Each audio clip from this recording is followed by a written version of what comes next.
Breaking news. Pune. कर्वेनगरमध्ये पतीच्या छळामुळे महिलेने विषारी औषध प्राशन करून आत्महत्या केल्याची घटना कर्वेनगर भागात घडली. पुणे दिनांक 28 फेब्रुवारी 2026. पतीच्या छळामुळे महिलेने विषारी औषध प्राशन करून आत्महत्या केल्याची घटना कर्वेनगर भागात घडली. महिलेला आत्महत्येस प्रवृत्त केल्याच्या आरोपावरून पतीविरुद्ध वारजे पोलिसांनी गुन्हा दाखल केला. राणी तिरुपती कुऱ्हाडे, वय 25, राहणार स्नेहांकित कॉलनी कर्वेनगर, असे आत्महत्या केलेल्या महिलेचे नाव आहे. याबाबत कुऱ्हाडे यांचा भावाने वारजे माळवाडी पोलीस ठाण्यात फिर्याद दिली आहे. आत्महत्येस प्रवृत्त केल्याच्या आरोपावरून पतीविरुद्ध गुन्हा दाखल करण्यात आला आहे.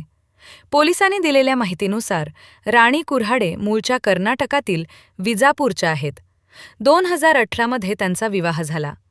विवाहानंतर पतीने त्यांचा छळ सुरू केला. छळामुळे बहिणीने 26 फेब्रुवारी रोजी राहत्या घरात विषारी औषध प्राशन करून आत्महत्या केली, असे राणी कुऱ्हाडे यांच्या भावाने दिलेल्या फिर्यादीत म्हटले आहे. सहाय्यक पोलीस निरीक्षक सचिन पाटील तपास करत आहेत.